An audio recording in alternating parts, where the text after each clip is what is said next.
That used to be our typical reaction. And it was to the thesis supervisors to mold this raw material to something useful. We have, I'm sure, where all of us graduate students have approached this journey as a journey of learning and discovery. To learn the tools of research and to marvel and to wonder at what those tools allowed us to learn. And no doubt, it's a very even also developed his days, and his frequent visits to IIT Kanpur provided enough opportunity for me to interact him at various levels, not only academically, medium and personal levels also. He is so considerate that whenever he comes to Kanpur, he will be looking for his students, all students. This is a photograph we have taken in 1997 or so, and these are all his students. Who were available at that time in Kanpur. He instructed me that all should come, and then so that he can interact with him tonight. That shows his deep attachment with the people with whom he interacts. This is my second time, or third time to come to MIT. The second time when I came here, actually I was planning on joining Professor Michael Feld and Professor Diarra wanted to give me an opportunity to be here. And the competing force is to go to NASA. So it was very difficult for me to make a decision. But he basically gave me the guidance of going and doing and applying spectroscopy and doing other things other than what is of immediate interest. You should go ahead and take up and get into new areas. I would have been happier here, but I think going to NASA really helped me to look at other aspects of the applications of spectroscopy. But the main point that I would like to say here is the continuous encouragement of not only Professor Diarra, his wife, Sarasiva, that really helped us all these years. I think it's a different and difficult feeling of being in America and coming all the way here, still having those feelings, and it continues. I think that basically tell you about not only the technical, the leadership that we got, but the personal guidance that we had all. Okay.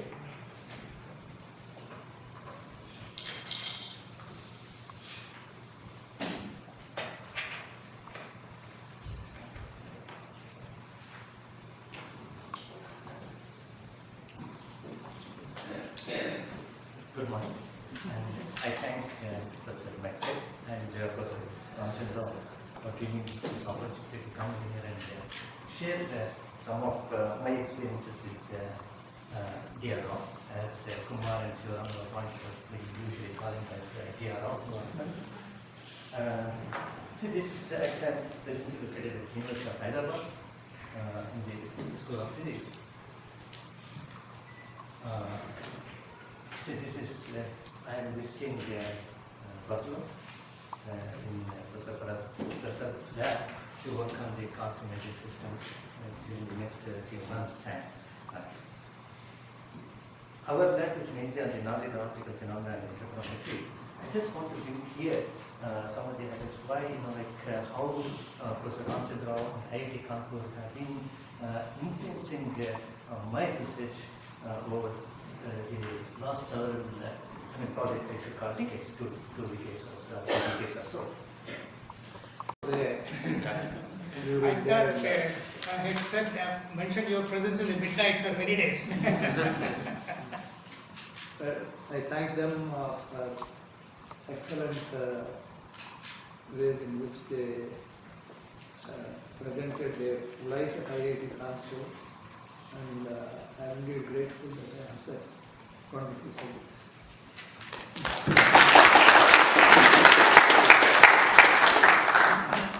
So now it's a great pleasure to introduce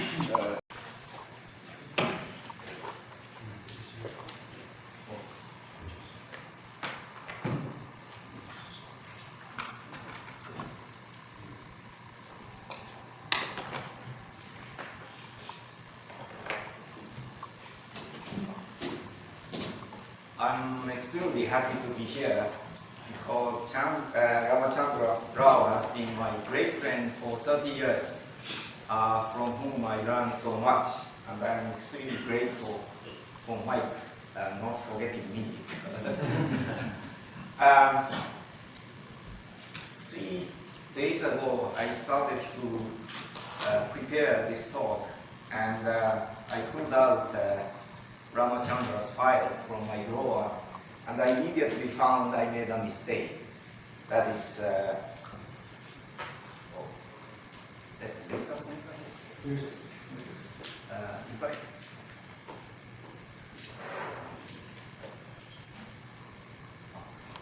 Duke for 20 years, 21 years in November, and I think Ramachandra will remember a very special conversation that we had probably back in about the middle of '86. I had this wonderful opportunity to go to Duke, but having been here at MIT since I was a freshman in '69, the place had kind of an influence on me, and I was a little bit reluctant to leave.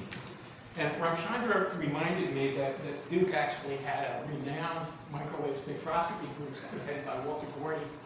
And he told me that Duke was truly a great place to go to do atomic and molecular physics. And he said, you really should go there and start a group. He said, you will like it. And he's definitely right. It's been a truly wonderful place for me. I have to admit, though, when I first got there, I tried to convince the people at Duke to rename Duke. I was so influenced by MIT that I thought the Duke Institute of Technology would be a better name. But they didn't go for it. So what I want to do today is tell you a little bit about my work and some of the things I do, which is show you a little bit of my group, not too much. But I have to say that Ramachandra was truly a tremendous influence on me in having the opportunity to go to Duke. He really helped me tremendously in my life. He's been a great friend. And it was really wonderful to start the day off today giving him a big hug. He was the first person I saw. So this is the good thing. So a kind of laser nuclear spectroscopy system. And it was really a tour de force, and Greg did a fabulous job of it. Oh, he has some material here. Okay, so I give you Greg. Thank you kindly. Stand by 1 second. Probably the most difficult experiment ever done in the spectroscopy lab. Oh my. I'm humbled. Let's see.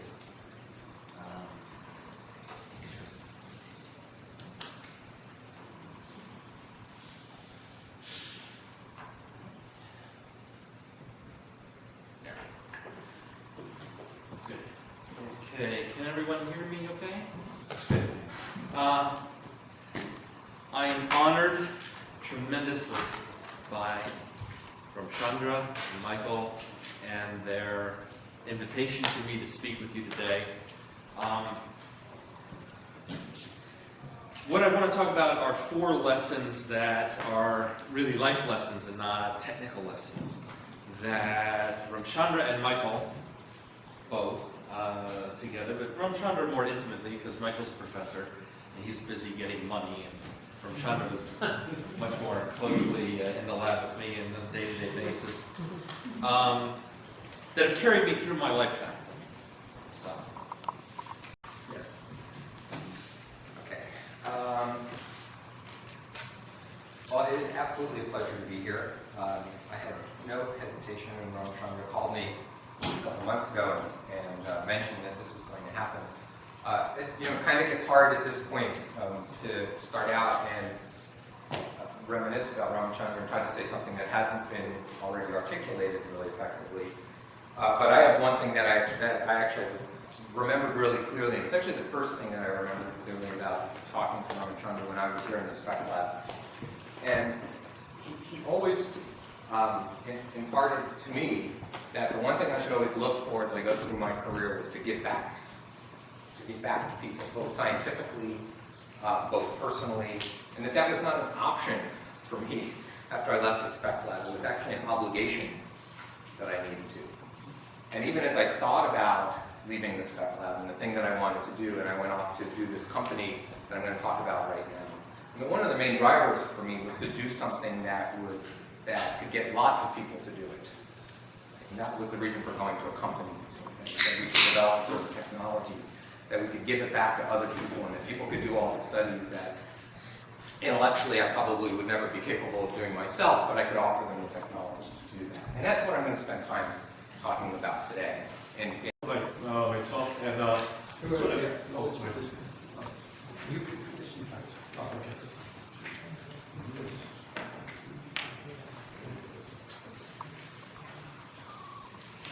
Thanks, Michael. Can everybody hear me? Yeah. Okay, great. All right. So I've been in the spec lab since my freshman year until the end of my grad career. So from 1993 to 2001. And I have a lot of fond memories of Ramchandra and Michael, and just want to share a few with you. Michael and Ramchandra literally saved me from starving during my freshman and sophomore year, because when I first came here, I didn't have much money, and they gave me a paid rock, which was like, just saved me from starving. So I'm very grateful to them for that, and amongst other things. Also, Ramchandra taught me vital negotiation skills for coherent lasers, which is just fantastic, and which I'm still using today. So, he also convinced me of the irrefutable logic of using wave numbers as opposed to wavelengths. Because I think it was wonderful. Okay, he also taught me vital human interaction skills, which is actually harder than most MIT courses. And again, I really appreciate Ramchandra for that. Okay. So, he's still watching out for me even up to today. I mean, just recently he tried to give me a opto table. And I'm really appreciative of that. So, the thing I'm going to talk about today, there's actually two things. But the first thing, From 1997 to 2003, and it was a real pleasure to work with both Michael and Ramchandra. And I became pretty close with Ramchandra and Suhasini.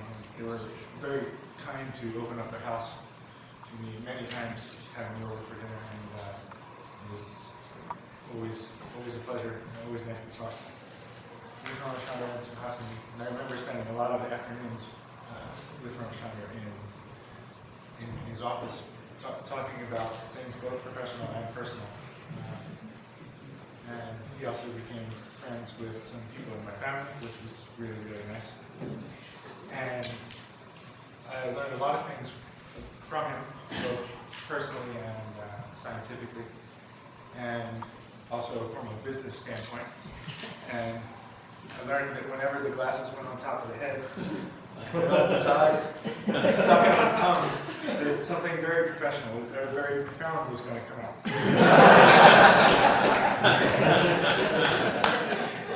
And he told me that when I'm dealing with business people trying to negotiate a deal, that it's okay to cry if you want to get something. If you want to get a better deal, it's okay to cry.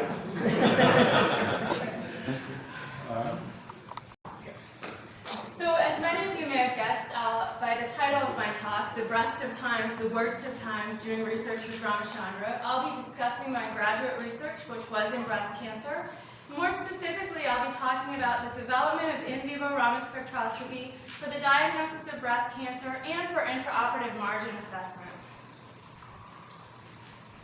Breast cancer is the second most common female cancer, accounting for nearly 1 in every 3 cancers diagnosed in American women. Suspicious lesions are detected via either breast self-examination or X-ray mammography. However, these only serve as screening modalities and not diagnostic tools. Diagnosis is made on the basis of a breast biopsy, which requires tissue excision, and it is estimated that 70 to 90% of breast biopsies are found to be benign upon tissue excision.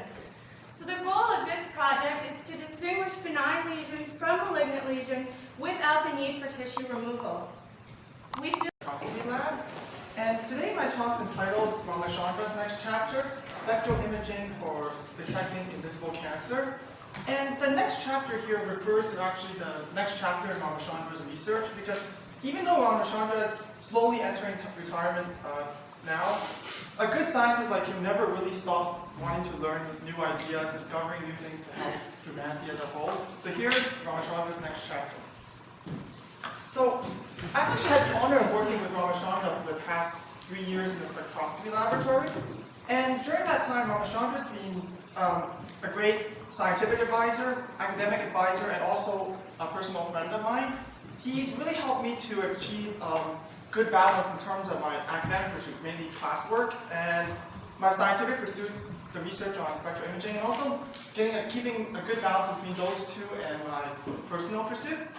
And one interesting fact I noticed between me and Ramachandra is, here's a map of the northern part of North America, and Ramachandra's part of his history in North America started off in Ottawa at the National Research Council, and then he moved on to Vancouver at the University of British Columbia, and finally he returned back to MIT or Boston, where he's been since.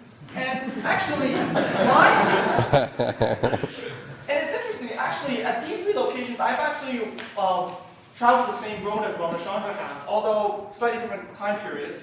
So I'm actually from Vancouver, I grew up there, and I spent about a month's worth of time in Ottawa during my high school years, and afterwards I moved to MIT where I am now. So that's an interesting little connection.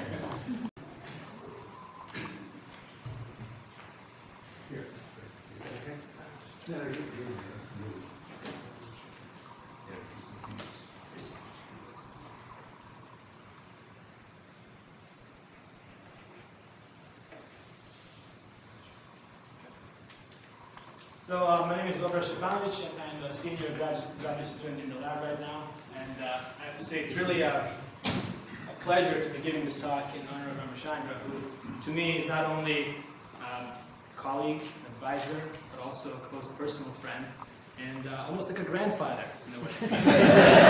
I'm not saying this just to be kissing up to him right now, even though I mean this from the bottom of my heart. But that is not to say that Ramachandra and I have always seen eye to eye on everything. For example, the other day I walked into his office to ask him what I thought was a very simple question, something about to what fabrication accounts should I expense some equipment purchase. And Ramachandra, he sat there for a while, he thought about it very pensively, and then just out of the blue said, "Oh Brad, there is no way that you can graduate before May."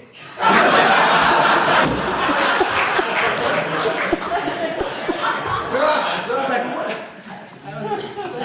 Needless to say, I think Ramachandra, he likes me, even though I feel a little jealous of Ramachandra that I've never been invited to your house for dinner like this. So anyways, my talk is about multiplexing Ramachandra, dealing with him with multimodal spectroscopy, which is going to be the scientific portion of my talk. But I realize since most of you are kind of exhausted from all the wonderful talks we might have had, I'll try to go easier on the science and heavier on Ramachandra. But of course, before I begin, I have to give a disclaimer here. Just to let you know that my lawyer recommended to say that. In no way do I mean to offend anybody by what I'm about to say. So, especially not Ramachandra.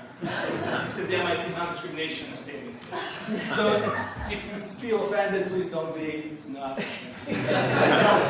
Okay, so, let's get started here.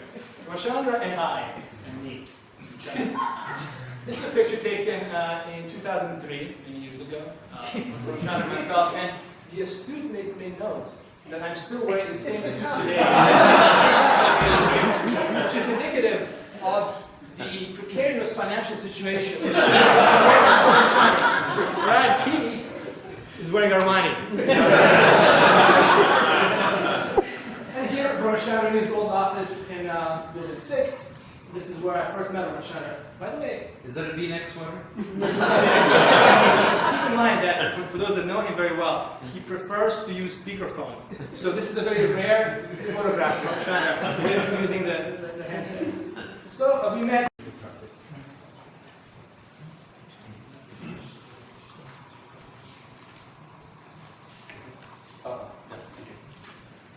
I'd like to talk about Dasari methodology for probing grad students, and give me methodology for improving biological samples.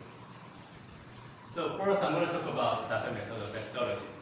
As my physics work is pretty much related to microscopy, so I wanted to say about this Abe, who is the father of microscopy. He made an equation of optical illusion, which is very famous equation, lambda over 2na.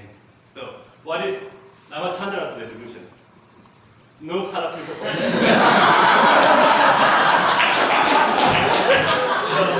I'd like to show here what's really going on. Now that Ramachandra is saying this K cosine is to that is an IC code the market manager for a discount next time. And Ramachandra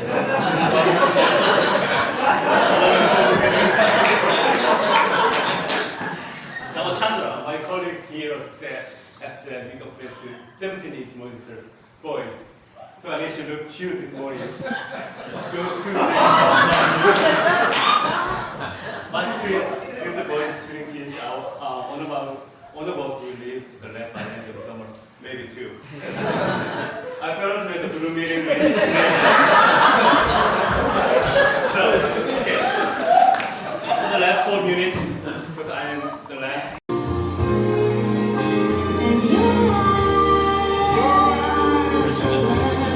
They tell me how much you care. Really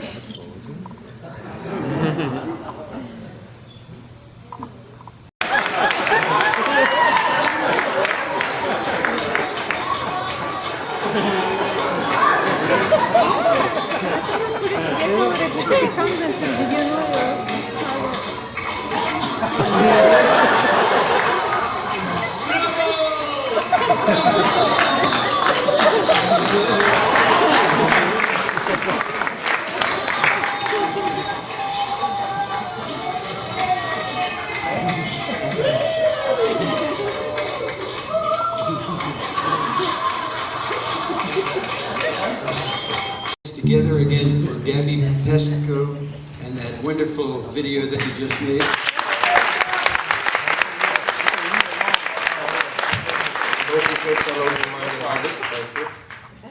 So we are the Spectratones, and this is a very unusual group which is extremely low on talent but very high in enthusiasm, as you will soon see.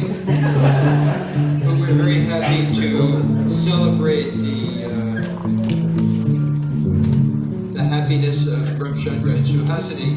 And where are Ramchandra and Suhasini? Thank you. Where are they? So would you please come up here? We need to sing to you particularly.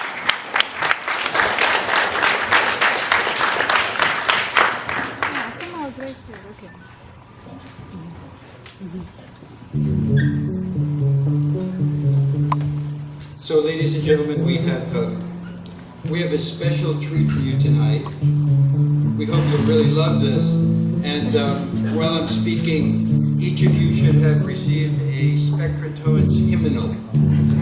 And in addition, the words will be projected over here. And we'd like to begin with the end song by Jim Morrison and the Doors. And much can be said about Jim Morrison. He lived a short but brilliant singing career, ending with his tragic death in Paris in 1971 at the age of 27 when he joined the 27 Club. And this is a series of singers, all of whom died at the age of 27, including Janis Joplin, Jimi Hendrix, both by drug overdose, I might add, Kurt Cobain by suicide, and the apparent originator of the club was the blues musician Robert Johnson, who died of poisoning in 1938. And if you want more information about these things, I recommend you to deadrockstars.com, which is where I got all my information. Now, if you listen to this particular the end song, I'm sure you'll recognize the harmonic minor scale, which is suggestive of the Indian drone and raga, and also the tabla rhythms. And that's the reason why we chose to dedicate this to Ramchandra and Suhasini. So.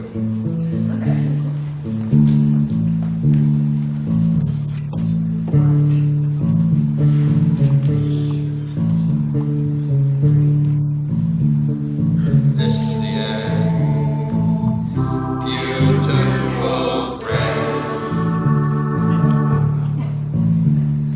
This is the end, my only friend, the end of our elaborate plans, the end of everything that stands, the end.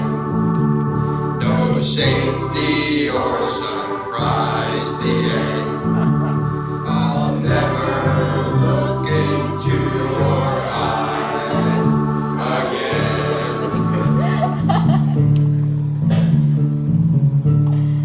Can you picture what will be so limitless and free? Desperately in need of some stranger's hand in a desperate land.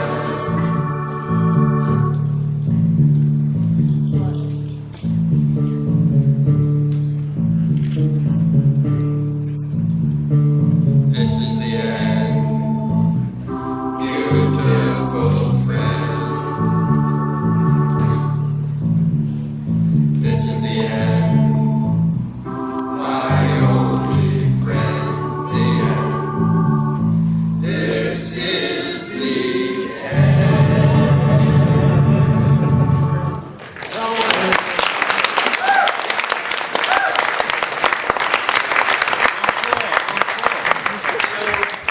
Thank you, ladies and gentlemen. Before we go any further, I would like my fellow spectratones to turn around so that you can read the backs of their t-shirts. I'll read it here. It says, according to Hindu philosophy, all events take place when planets, stars, and galaxies are congregated at specific times and specific places. This is a direct quote from Ramchandra. So let me introduce G.P. Singh, hailing from Siddhapur, India. We have Zungun Oh, who hails from Seoul, South Korea. Obrad Stepanovich, who comes from Titograd, Montenegro. We have Zoya Volinskaya from Kharkov in the USSR. We have Jeff O'Donoghue from Galway, Ireland. Kate Bechtel from Napa, California in the US of A. Gabby Popescu from Prundu, Romania. On the keyboard, we have the lovely Allison Hearn, actually my wife. And I'm Michael Feld from Brooklyn, New York. So once again,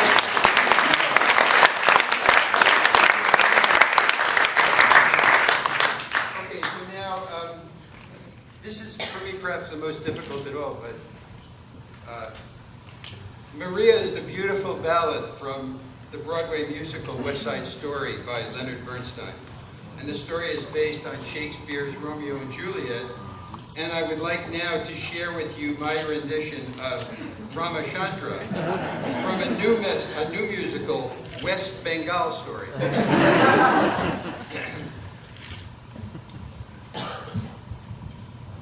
The most beautiful sound I ever heard. Ramchandra, Ramchandra, Ramchandra, Ramchandra. All the beautiful sounds of the world in a single word. Ramchandra, Ramchandra, Ramchandra, Ramchandra, Ramchandra, Ramchandra, Ramchandra. I once met a guy named Ramchandra, and suddenly that name would never be the same. I'm glad Ramchandra I worked with a man named Ramchandra for 27 years, from integrating spheres to fasting pioneers and finances in arrears and good reviews by peers and bad. Ramchandra, say it loud and there's money flowing. Say it soft and free, equipment is growing. Ramchandra, I'll never stop saying Ramchandra, the most beautiful sound I ever heard. Ramchandra.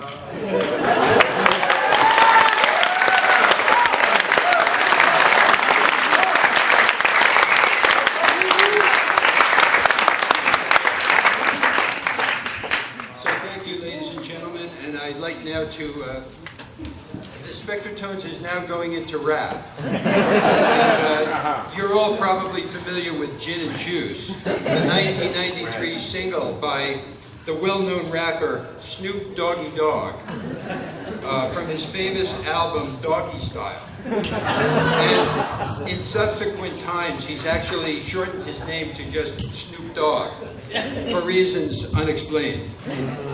The song is named after Seagram's prepared cocktail, Gin and Juice. We prefer tea and juice, and present this song by the Spectre Tones' own rappers, Obrad and Allison.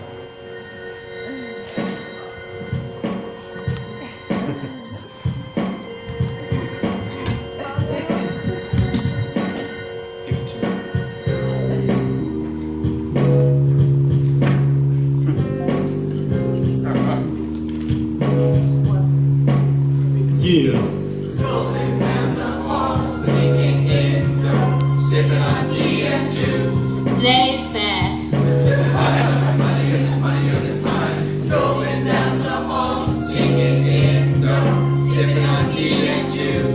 Laid back. With his money on his money on his mind. When there's so much drama in the LBRC, it's kinda hard being double or Dasari, but he somehow, some way, keep coming up with close pack budgets like every single day. May he kick a little something for the G's and back him tune in as he breezes through. 2 in the morning and the lab is still open cause Suhasni at home. He got postdocs in the office working and yawning, and they ain't leaving till 6 in the morning. So what you gonna do? Eat. I got a pocket full of pills and his homeboys do too.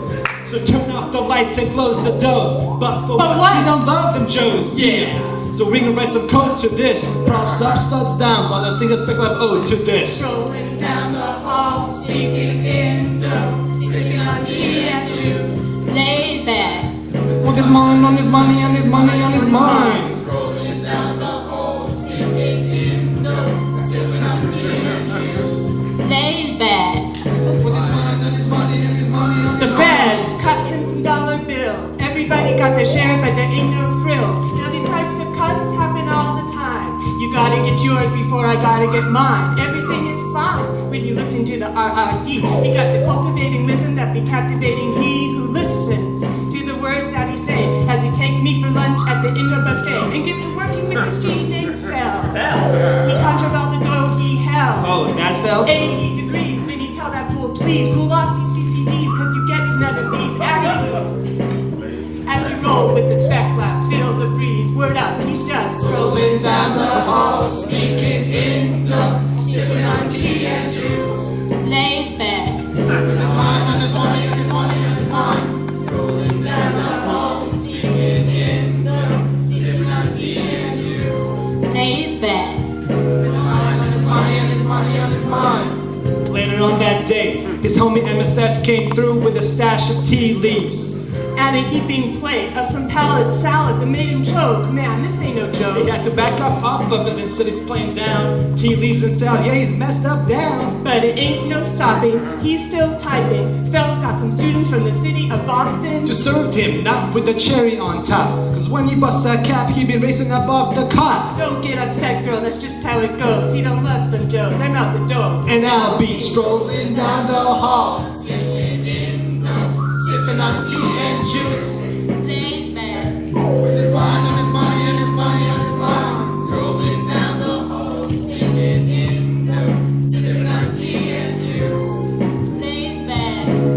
money on his mind, and his money on his mind. We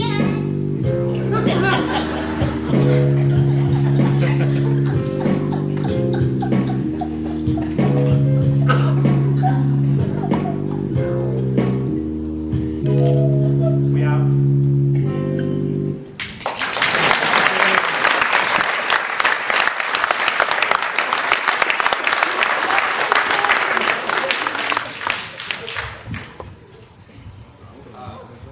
Our next tune is based on the very well-known song American Pie by Don McLean, about the day the music died, which commemorates the tragic airplane crash in which Buddy Holly, Rich Dayton, and the Big Bopper died in 1959. Asked what American Pie meant, McLean replied, "It means I never have to work again." Similarly, Ramchandra will never have to work again either. Hence, we give you Dasari Pie. This really works as a sing-along, so I encourage everyone to get in on this.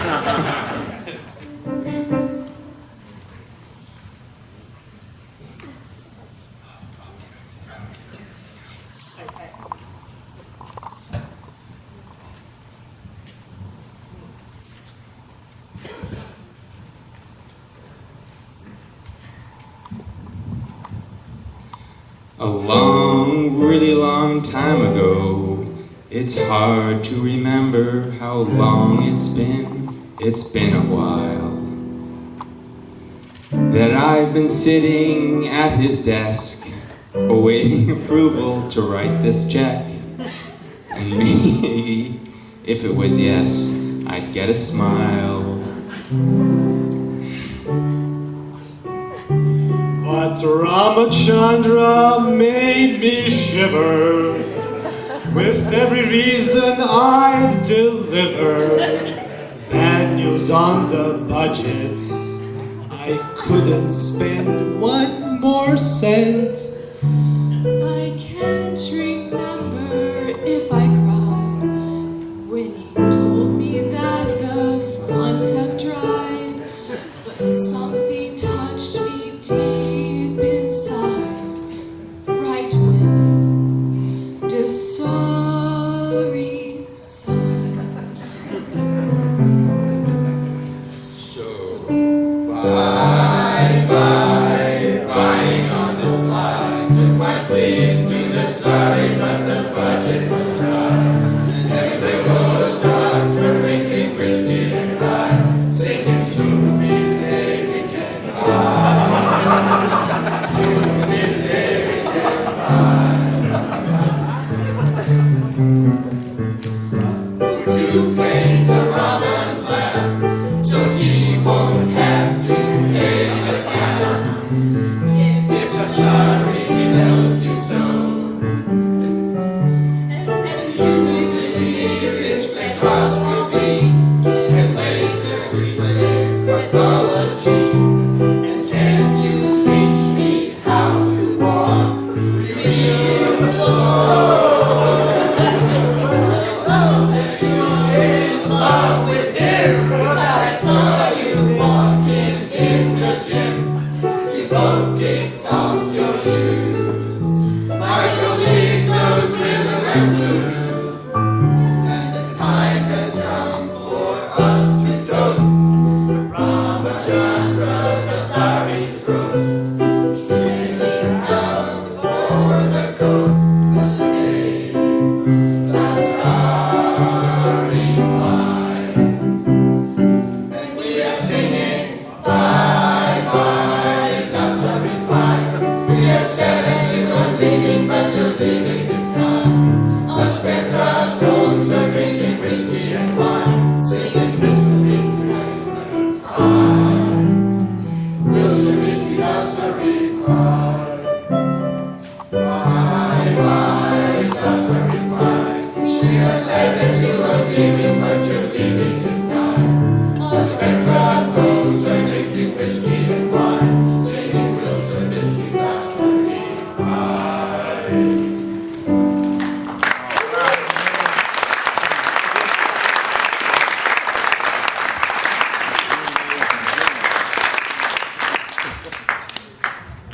gentlemen, we now come to our last number, Let It Be. It was the Beatles' last song before they broke up in 1970. Gabby Popescu has adopted it to Ramchandra's last song, Dasari, and we invite you to sing along with us in the chorus. In fact, any part you want to.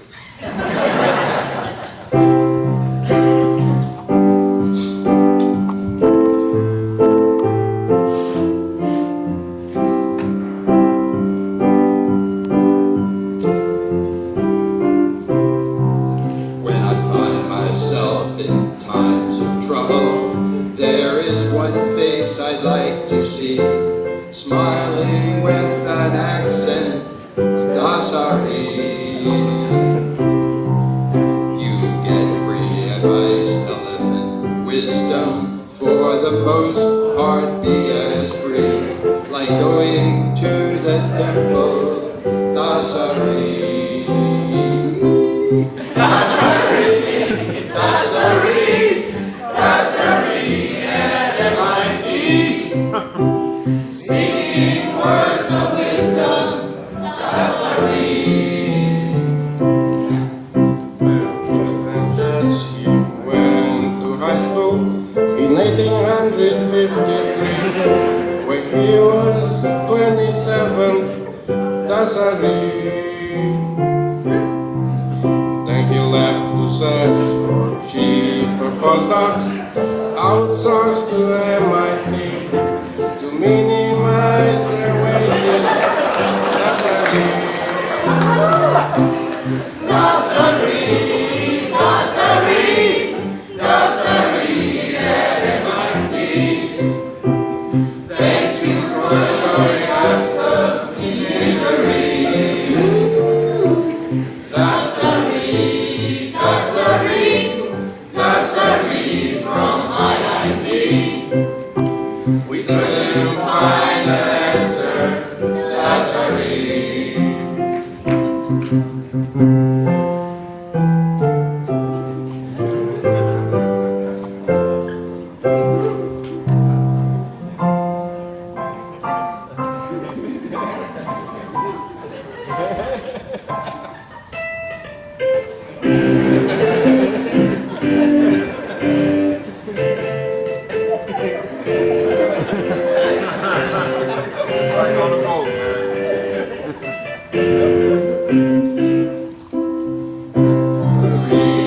Dasari, Dasari from MIT.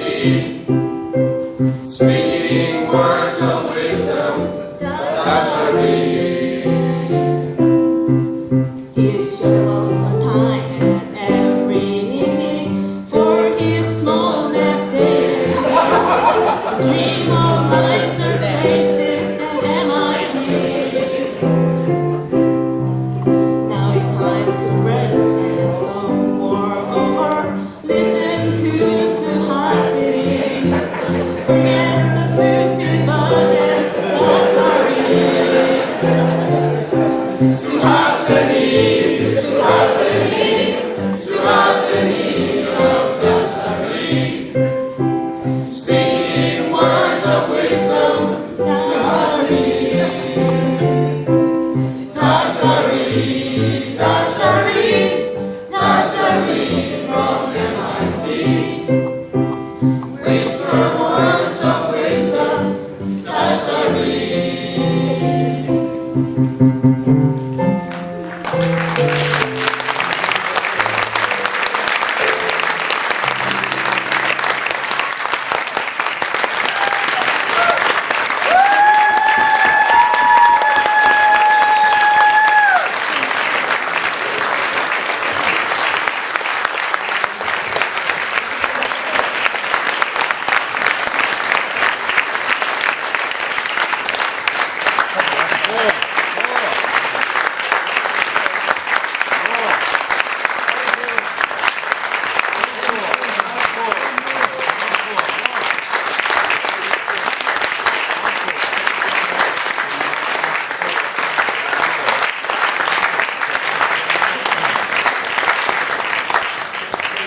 Thank you all very much, and there'll be a short intermission while we prepare for some presentations. Okay, so, are you ready?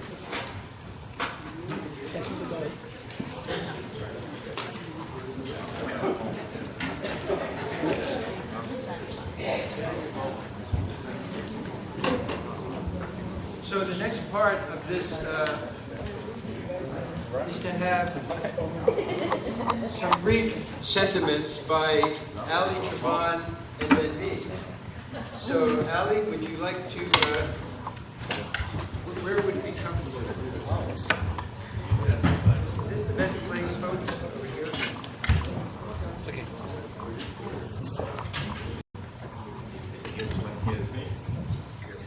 Better. And Michael, you asked that I say a few words, and I would live up to it, just a few words, really honoring Swasini and Ramachandra.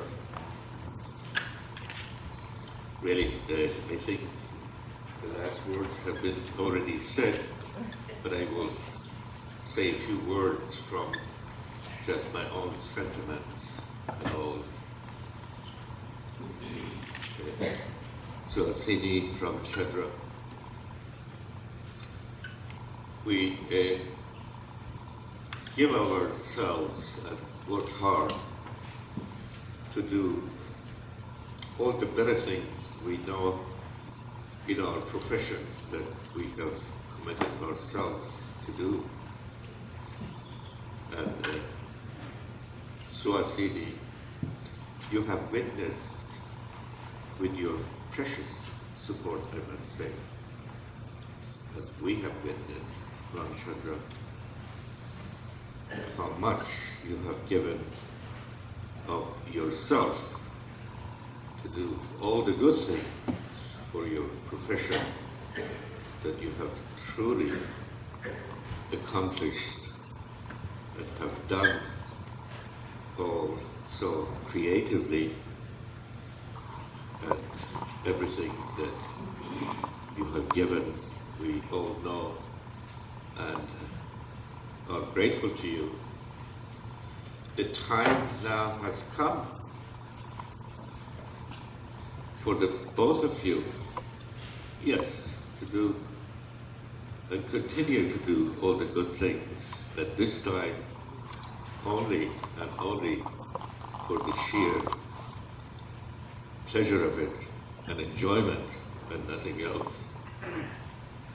I heard from Chandra, you told me that you're going to be continuing somehow at the Spec Lab with Michael.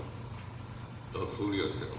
He's there to do everything for the sheer enjoyment of it.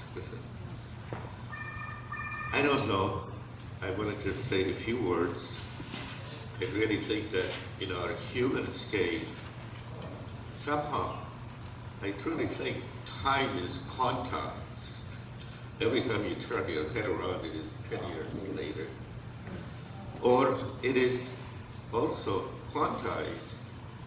When you turn your head around, it is 40 years later. Really.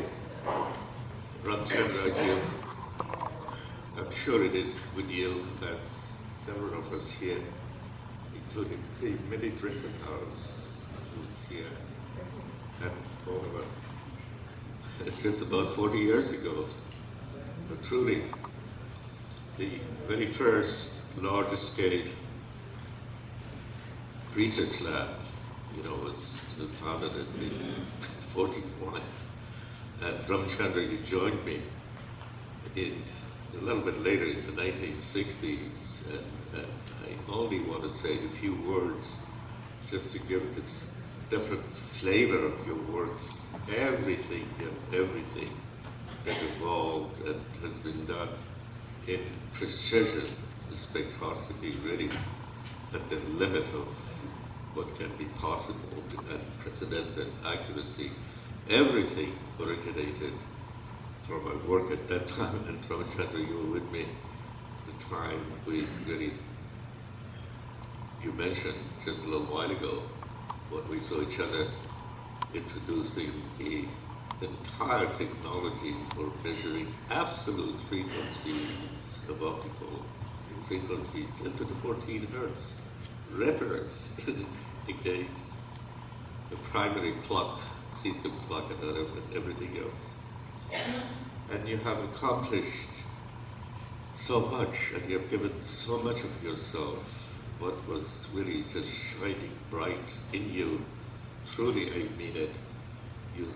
The way you did your work, it set example for others around you, as it has, I'm sure, since you have been with Michael at the spectroscopy laboratory, seeing it through the formative phases and bringing it to this most distinguished laboratory that is in biomedical uses of lasers and good physics experiment.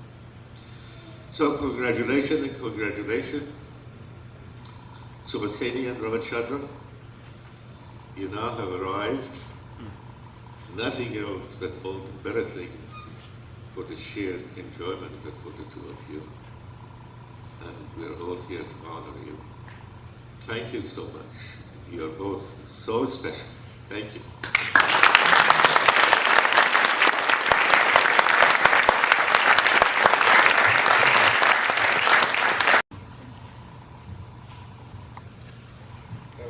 Do you want to, is this good?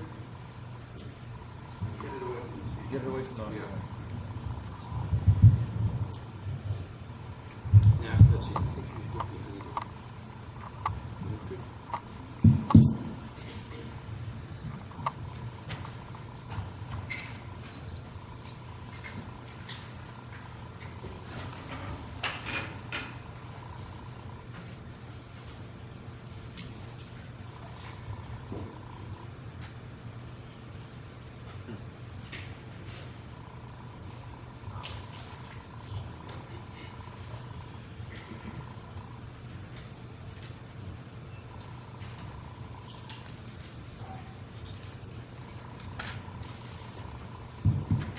So Michael, thank you all.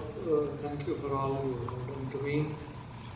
Even if I use all the vocabulary I know, I don't think I could express my gratitude for all the collegial nature, friendship, and organizing this symposium and the event.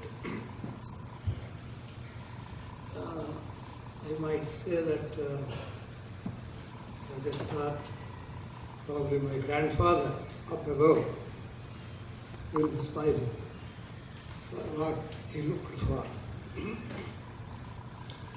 So, Gary used for. So, I don't see it. So you want to see the picture? Okay. So why don't we just, okay, so if everybody just, let me just show this one. Shut it off.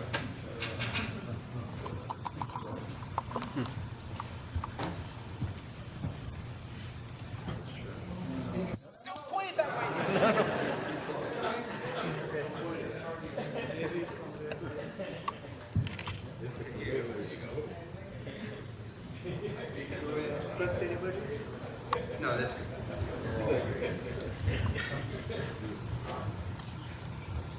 So,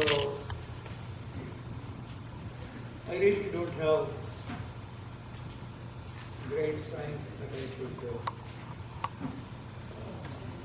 I could say, but still I go through my life and little science I did. These are my parents. Maybe that is the only photograph they have. You will see them, they worked very hard all their life. They wanted their children to progress, and they sacrificed everything they had. This is my village, native village. The place where I am standing used to be a house where I was born. My parents sold that house to have their daughters married. This is my grandfather, that is where my education started. He built a new village, built a temple, built an elementary school, and when his children did not study themselves, he wanted somebody in the family should get education.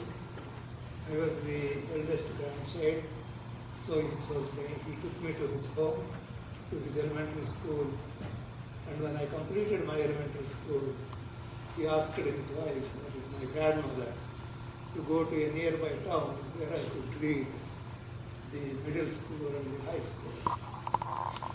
I don't think my grandmother appreciated it first because she has to leave her family, children and everybody, but that is how Indian women not obey, but accommodate. So my grandmother cooked for me for 4 years, and he, from the village, used to bring vegetables, yogurt, and butter, and all these things so that we could keep those things for a week, and then he comes back 8 miles walking, again bringing these same things. And we did it for 2 years in the high school, and my grandmother cooked for me another 2 years in the college. So that is really to economize expenses as well as trying to make sure that I am in the good company and could read well. I was just managing ordinary grades, but still continued education. Then went to graduate school, but before that, in India there is intermediate BS, and then MS, and then PhD. So next slide, please. This is my grandparents, grandfather and grandmother. They always worshipped a plant known as Dasari plant. Actually, it so happened my grandmother died near this plant, listening to my grandfather's Ramayana. This is the first contact with science across North Assembly at Banaras Hindu University. He was my master for 2 years in the MSc program. He is a saint, philosopher, and a very respected scientist. The Banaras is on the Ganges River, near Ganges River. It's a holy place. He used to wake up at 4 a.m., go walk 4 miles, take bath in Ganges River, and comes back before he starts his work. He did it all those years. And I can only tell one story, not related to science basically. We were doing an experiment using a quartz prism. In those days it has to be imported from Europe, and myself and my partner were cooking, and somehow we dropped it. And then it broke. So how to calculate that? Yes. So that means that experiment cannot be in the MSc program for that year because it has to be imported again from Europe.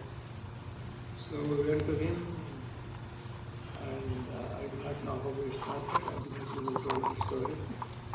So he closed his eyes for a moment and then said, sit down.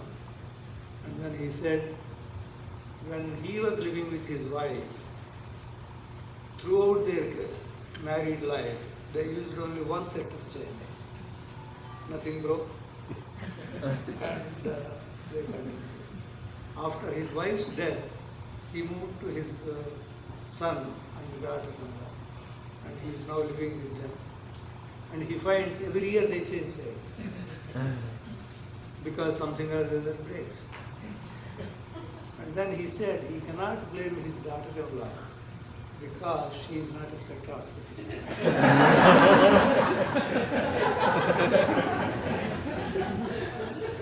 So that is how he ended. We just left it. So we are very fortunate that he lived with us, spent in our home in Kanpur for a couple of months, and also in Ottawa he was there with us for a month when I was working with plantation workers. Next one, please. Yes, in fact, when he was with us at Kanpur, we wrote some understanding of the voice that is to cosmic measures. It's not our own work, but we reviewed what is the status at that time.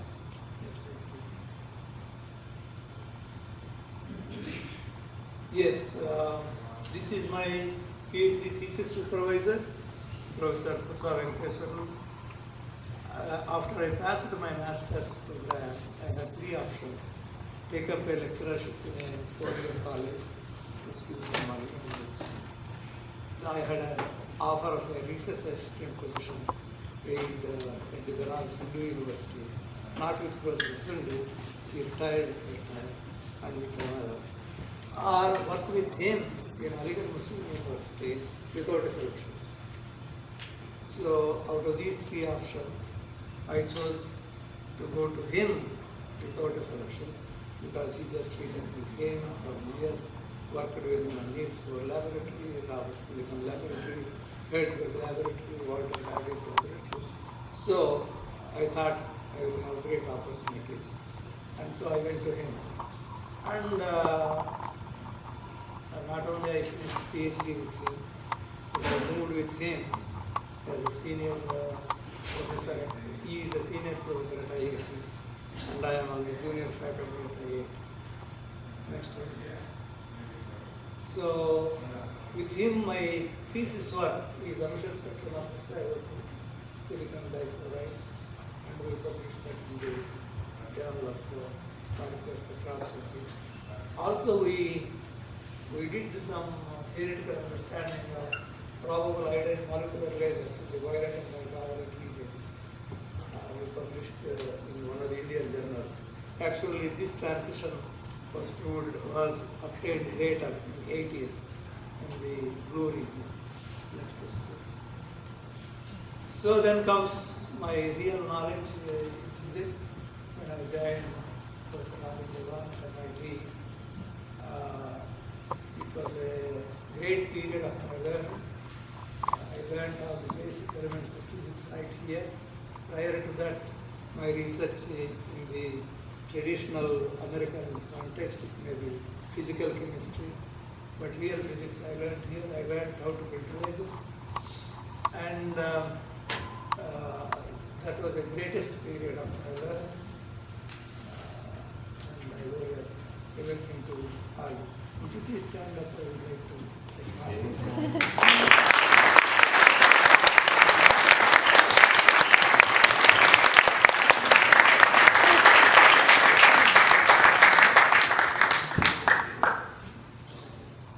With him, I did a couple of experiments which I did mention. The one was absolute frequency measurement and spectroscopy of gas laser transition, or infrared, which Ali mentioned. Simultaneously, we also measured its wavelength, built by Zernike from Pennsylvania. It's a 4-meter Michelson interferometer, so that you will get more accurate wavelength measurements. And of course, you can use very simple formula and get to the last of light because we measured frequency and wavelength simultaneously on the same wavelength. Next one, please.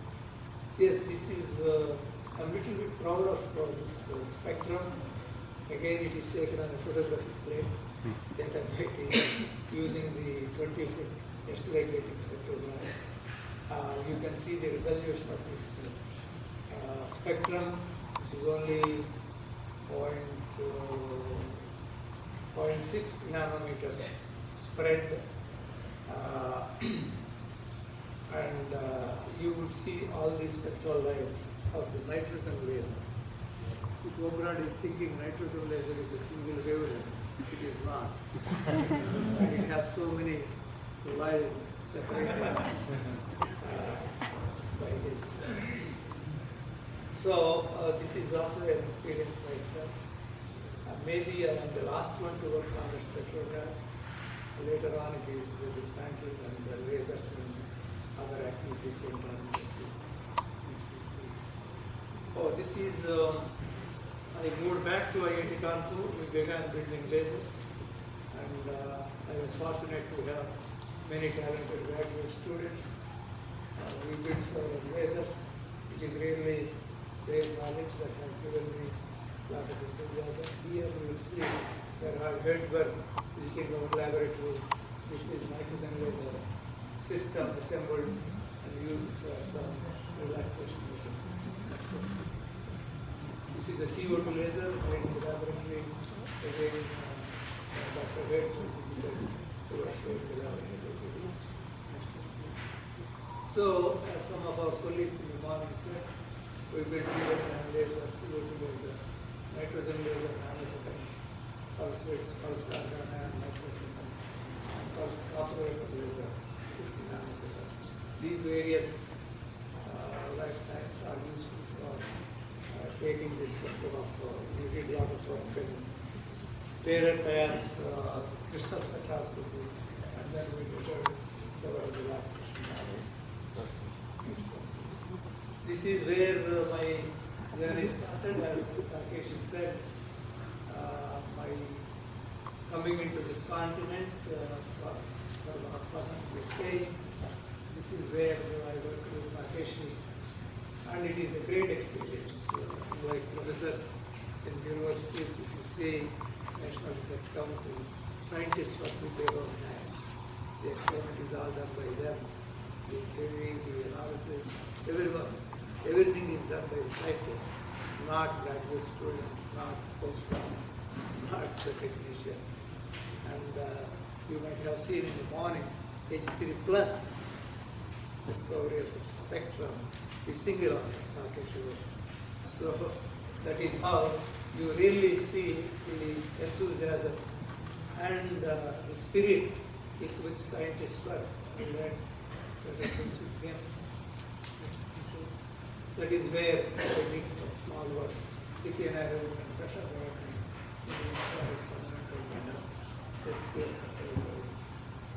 in fact, I did this experiment in 1978, 79. And as usual, I'm very lazy in writing papers. After 10 years, Takeshi took initiative saying that it should be published.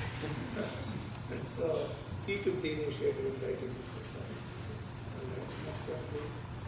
This is now the entry of a new era. I came to MIT in 1980 to join Michael Feld. Michael Feld continued to be the director of MIT Spectroscopy Laboratory. So when I came, I was in two or three minds are confused. I told him, give me 10 months appointment, maybe I will go back to IIT. And he gave me 10-month appointment. And because we do not know whether we can work together, age difference, people might have changed in the course of time. He was a good friend in the 60s. I don't know how he is now. So, but the 10 months proved to be so cordial, excellent relationship. And I began to continue 3-year appointments, went on. And now it is 27 years. And I'm very grateful to Michael. I don't think we agree with each other on all occasions, but still we respect each other. And I'll tell you a bit more after this. So here, lots of, I would like to go quickly so that I do not take much time. This is laser-induced nuclear verification, direction table we did not mention. Then already it is so long in completing that work, he left some little bit to show Michael who could really observe sub-Doppler nuclear detection of laser-induced nuclear verification. Next one, please. Then John Thomas, who is in this audience, he is always crazy with different ideas.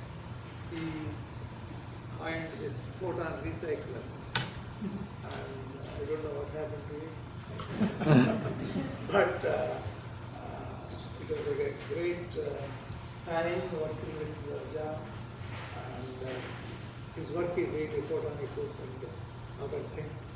But I thought this is how John jumps from one point to the other. Next one, please.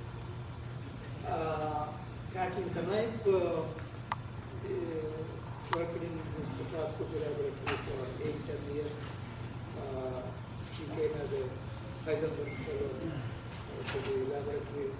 And she started surface enhanced Raman spectroscopy. And the experiment can never be repeated exactly the same way. It continued like that, but she has such a faith, and she continued and continued, and then it is now single molecule detection using surface spectroscopy. She is a world leader today in this area. She is now working at National Hospital of Harvard Medical School, continuing the same research. Next one, please. This is one which I worked with toxicology professors at MIT. I thought I should put it here because that's a different kind of subject. Fluorescence line iron studies of antibody iron complexes, which Steve Commandon, and then Bill Finney, who is here. I worked with him because he was enzyme DNA adapts like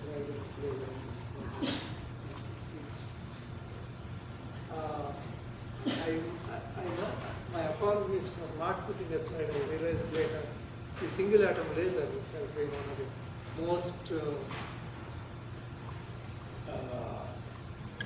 scientifically one of the great achievements of spectroscopy laboratory.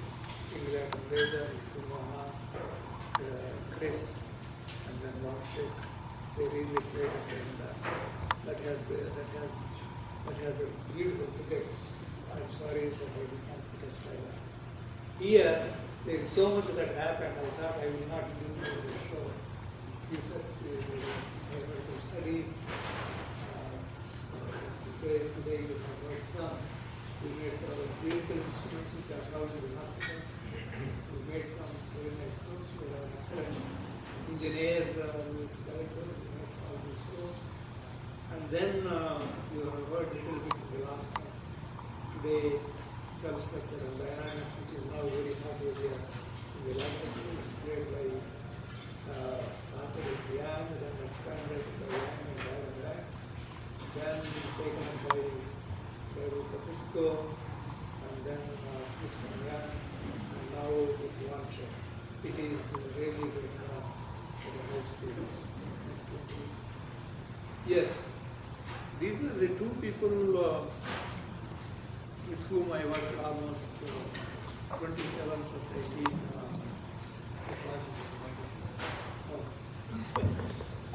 These are the two people with whom I worked 27 years with Michael and 18 years with Dr. Andres.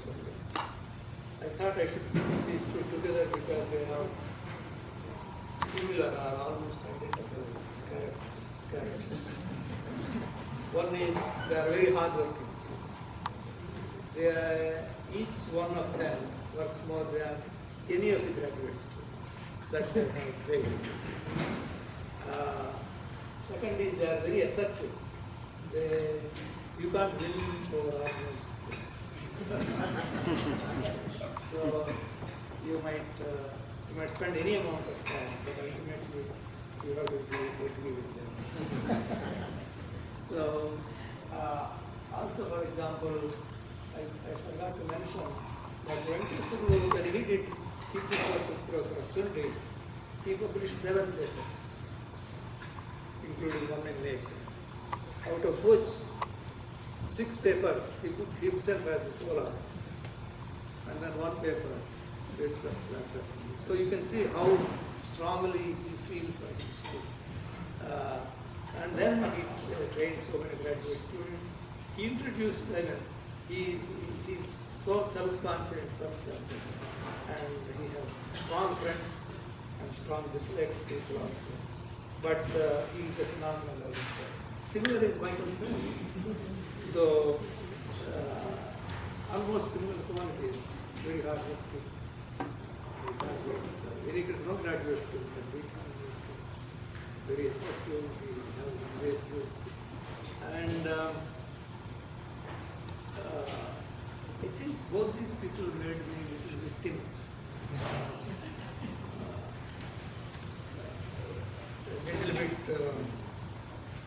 that is why I speak very slowly. I speak less number of words. But I'm very grateful to these two people for bringing me up to this point. Dr. Venkateswara is no more. Michael Shell, would you please stand? Would like to-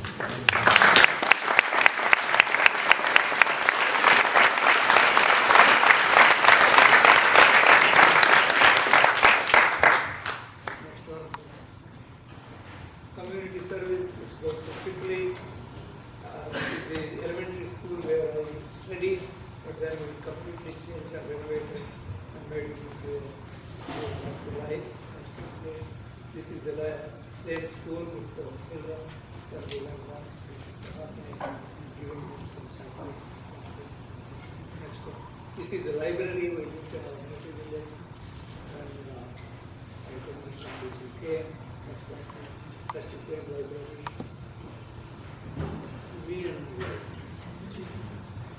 So I think so also we can come here.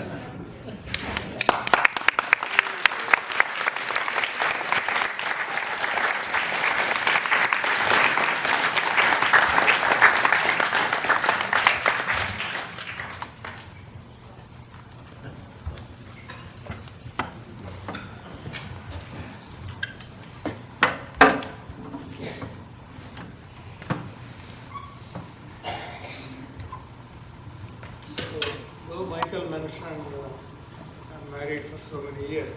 Let me see. This is my first wife.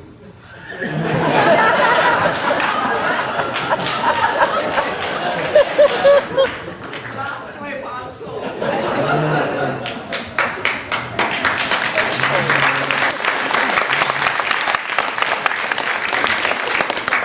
You never knew the secret before. So this is, I wanted this slide because Suhasini complains I don't work at Not only he works, he makes the others work. His sister and sister's husband are working in his driveway. They are here, sister and sister's husband. Next one, please.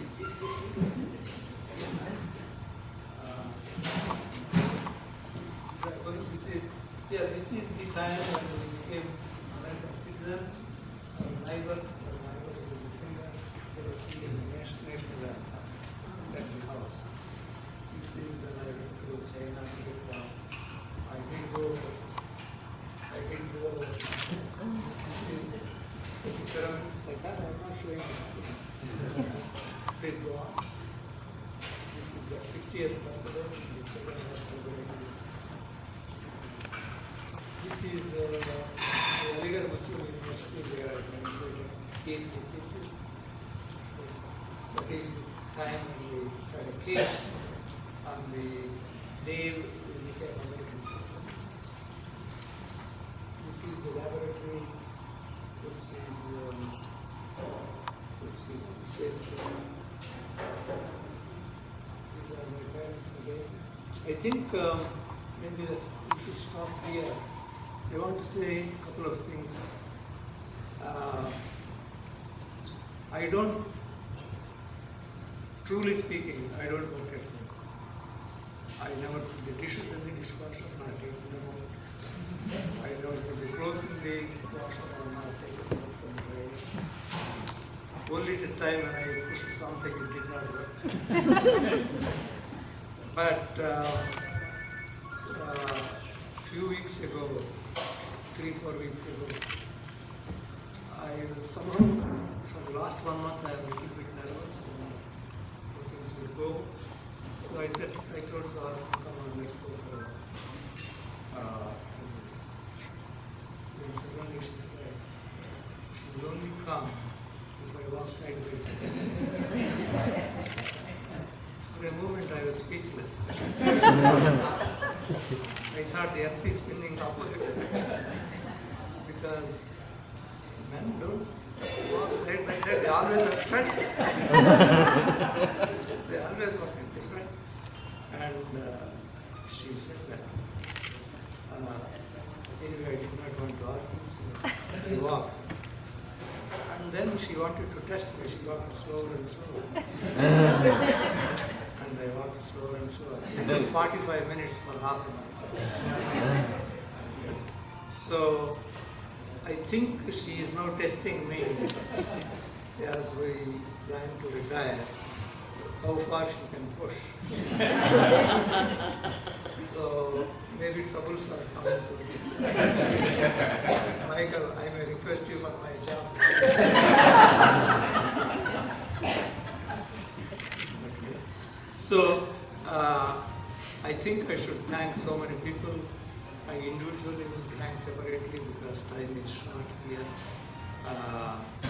Michael organized everything and according to his plan, everything went so nicely.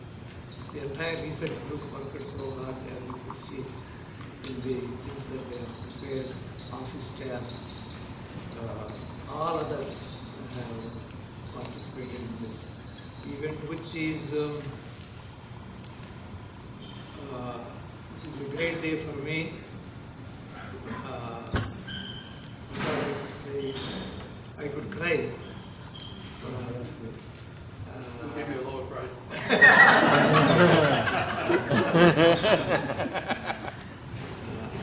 I can't leave the laboratory and I continue to have association in whatever way I could. And I promise Lograd that I will stay until he graduates. Thank you all, and it is a great pleasure for me, and I enjoyed thoroughly, and I wish you all the best in your lives.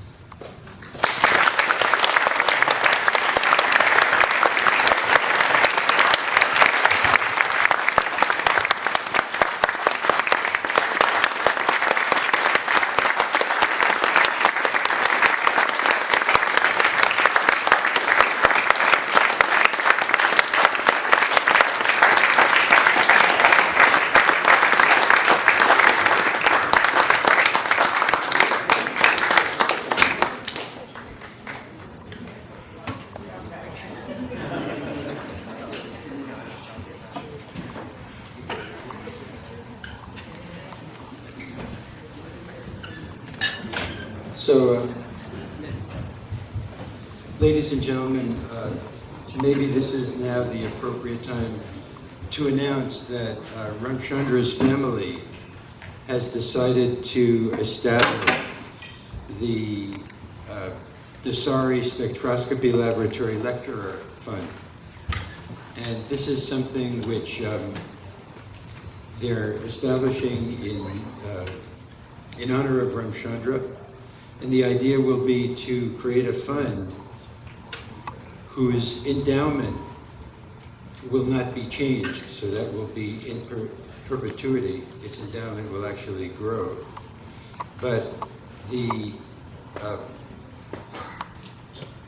income on the fund will be used each year to select a lecturer to come to MIT, and this lecturer will be somebody who is associated with the spectroscopy laboratory or associated with Ramchandra in some way. And this will be held every fall, and it will be a lasting memento that Ramchandra is giving as a gift to the laboratory, Ramchandra and his family. And we thank the Dasari family very much, and it's a very gracious thing that you're doing, so thank you.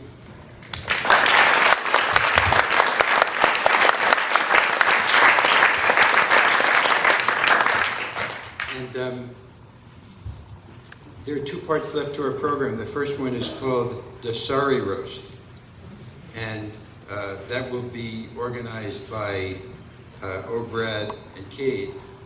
And then afterwards there will be an opportunity for people to give their sentiments, to express their sentiments about Ramchandra. And I also have a couple of letters that I would like to read that people who couldn't be here have written to Ramchandra and Suhasini. So first of all, is this the... So I'd like to give a little gift. This is the... Ramchandra has given many of these traditional gifts. So it is my pleasure to give this traditional gift to Ramchandra and Suhasini now. And we would like you to open them. You will find these to be familiar, I hope.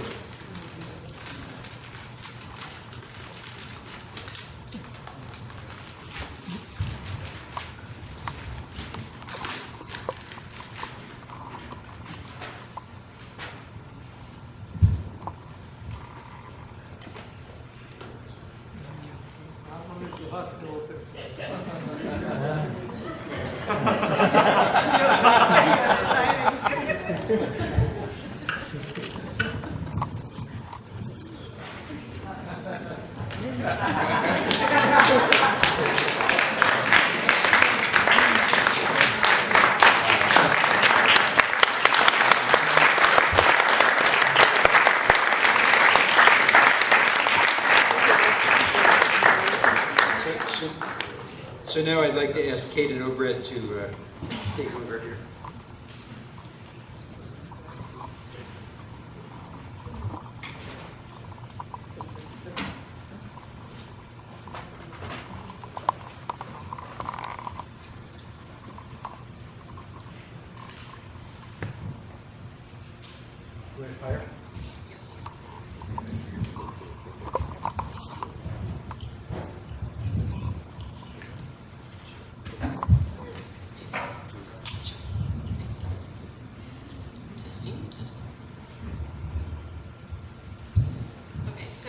First I have to start off by saying what a really, really bad idea it was to have Obrad and I in charge of the gift-giving committee. Now this was a really bad idea because in the current lab, Obrad and I do most of the dirty work. And yet, we have not been invited, neither of us have been invited to Ramachandra and Suhasini's house for dinner. So, we were noticing that all of the speakers today just kept saying what great dinners they had. I'm like, wait, you've never had dinner? How long have you spent in his office? I live there. So this is why the gift giving has turned into a bit of a roast as opposed to just gifts. So we'd like to start off, and let's see how well this is going to work.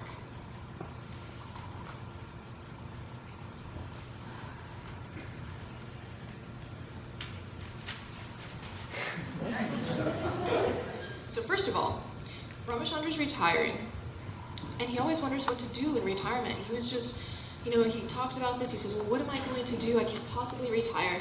But we know that he's going to have lots of time to cook and clean, spend time with the grandkids. But most importantly, he gets to help Suhasini around the house. And this prospect is a little daunting for Ramachandra. He's very manly, but we want to reassure him that indeed real men do dishes. So we have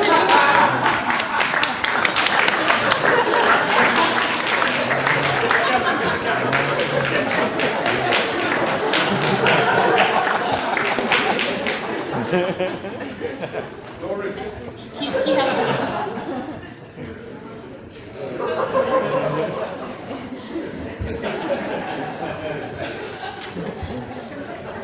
Passive resistance is a disease.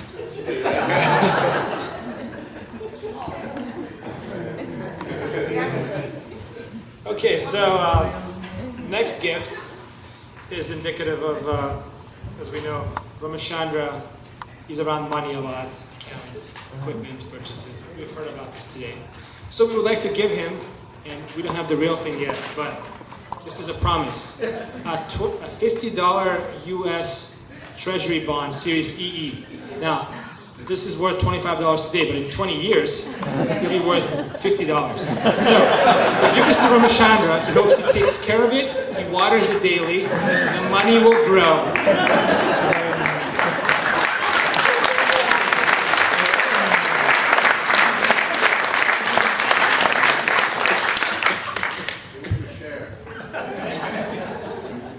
So, continuing on with Ramachandra's life, most of you know that he's very active in his exercise, and he's very proud of the amount of time that he spends walking and exercising, and that's why he's so spry still at the ripe old age of 75, young age of 75. And he's done a lot of things, like every year he does the Walk for Hunger, and does a significant mileage, and this is very, very admirable. And he always brags about this, but one time he sort of, he lost his guard a little bit, and he told me a rather embarrassing story when he visited his daughter in Seattle and proceeds to walk around the lake. So he's walking, he's going fast, he's having a great time, and then, without warning, he was passed by a woman. Not just a woman, an older woman passed him, walking. And he was upset. So he's like, he's trying to catch up, he's going as fast as he can, and she beat him. And he tells me this as if, this is the end of the world, and it really was the end of the world for him. But now that he's retiring, he's going to have time to really train, to really make sure that he can get out there and, prevent those old ladies from passing him. So we got him a pedometer so that we could record, he could record his mileage, his time, and make sure that he's going to be on track for the next Old Lady Olympics.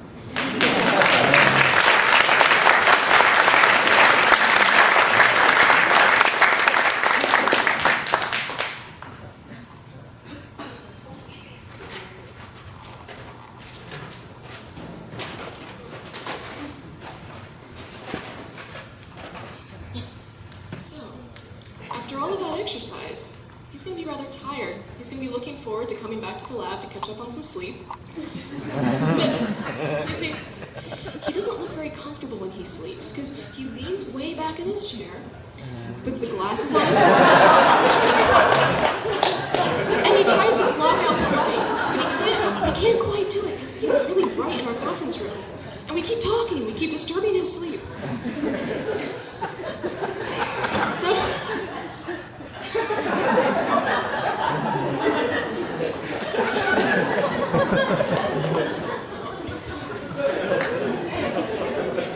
okay, so to make him a little more comfortable when he catches up on his sleep, we have for him a travel pillow, which is not really a travel pillow, it's the conference pillow, and it is appropriately entitled Nap.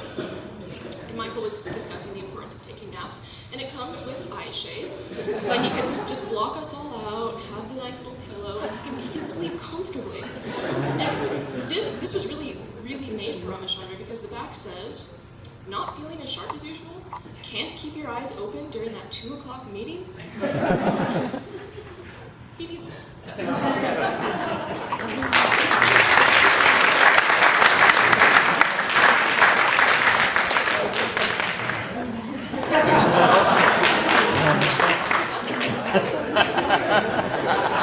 We're going to keep holding on to all the gifts. At the very end, we'll have one picture to rule them all. So, after Ramchandra wakes up from his afternoon nap, he might choose to impart some words of wisdom. Why'd you throw it away? On the rest of us in the meeting. And a very commonplace thing that we hear at that time is from Michael's voice, saying something to the extent of, Ramchandra, please speak up, we can't hear you. And then Ramchandra promptly responds by saying, Michael, I can't speak any louder. So, we were thinking of, maybe there's a way we can help him out. If there's a limit to how loud he can speak, there are ways to. So, of course, I'll ask him to test it out to see if the watt level is enough. But will the real Slim Shady please stand up?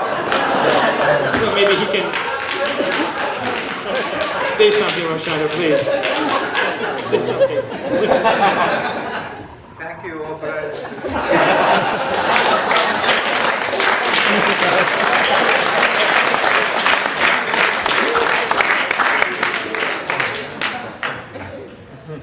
So now I'd like Sonia to come up, please.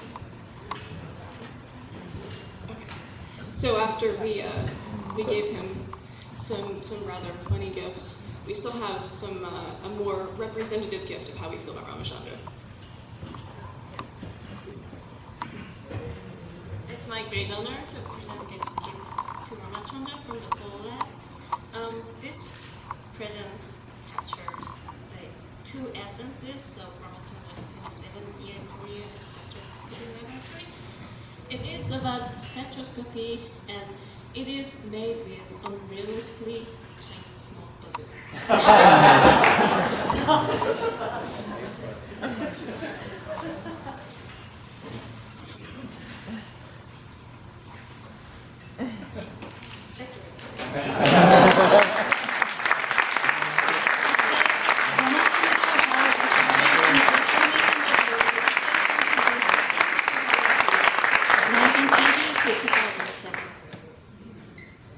Yeah, I will say it again.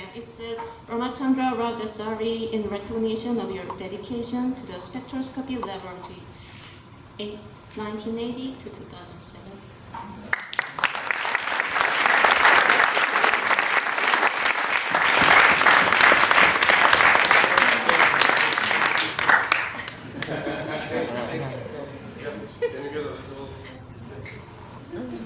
Maybe after you take the picture, we could put this on one of the tables so that people could walk by and see this beautiful thing that Sungun invented and made for Ramchandra.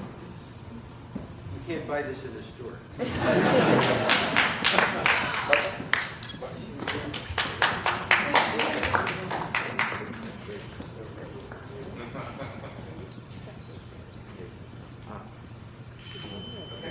So just maybe you can put on that.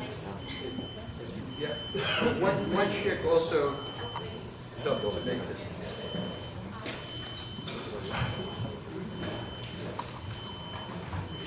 So we have one final gift, and this is not.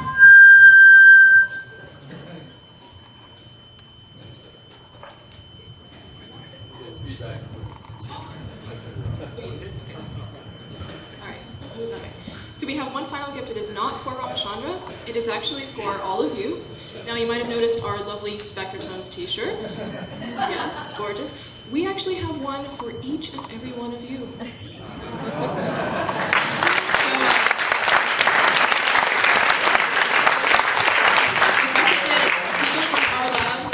Graduate students, you know, the ones who have to do all of the schmuck around here, current graduate students in the spec lab, please meet me back there. We're going to start distributing the t-shirts in just one moment. Yeah, let me also explain that they're small, medium, large, and extra large. So pick the one that is going to be the best fit for you. So now,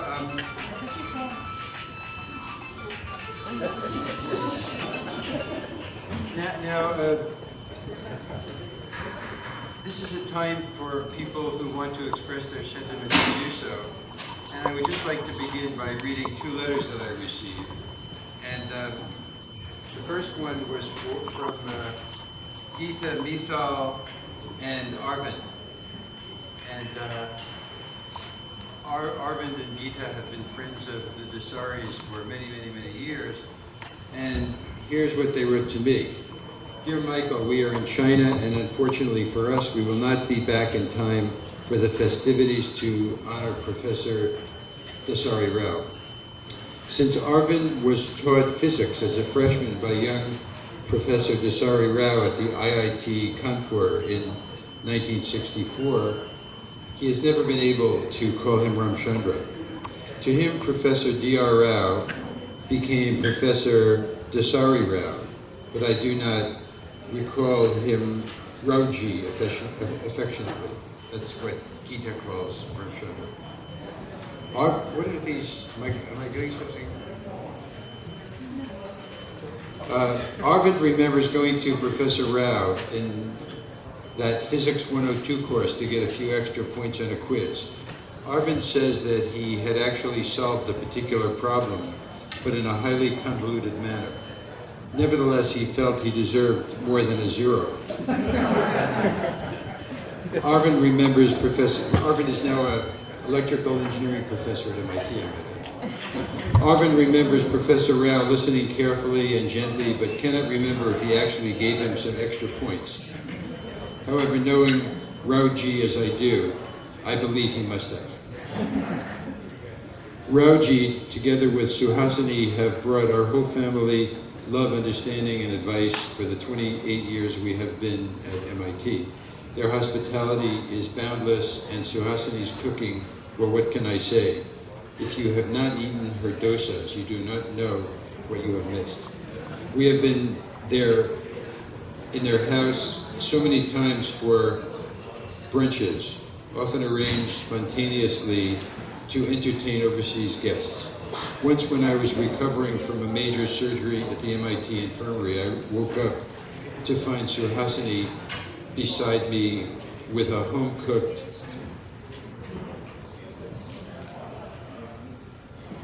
samovar, perhaps, and idlis, sambar.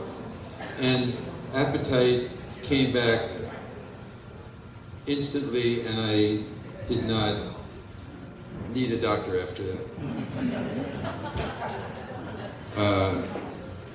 We cannot think of anyone who has provided more love and affection of both of us, as well as our sons.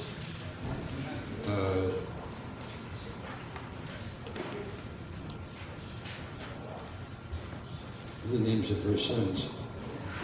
Both Rauji and Suhasini are such gentle people, and they always go out of their way to engage young and old alike in their discussions. They probably don't realize that the great pillars of support they are for us, we will miss them. We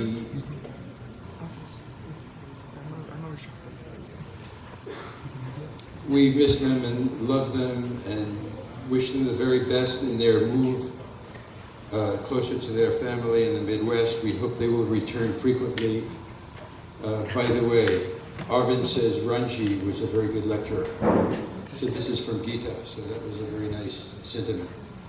And then there is another one from Dan Klepner, Professor Klepner, and he wrote to Ramchandra actually. Dear Ramchandra, I truly regret not being able to participate in the celebration in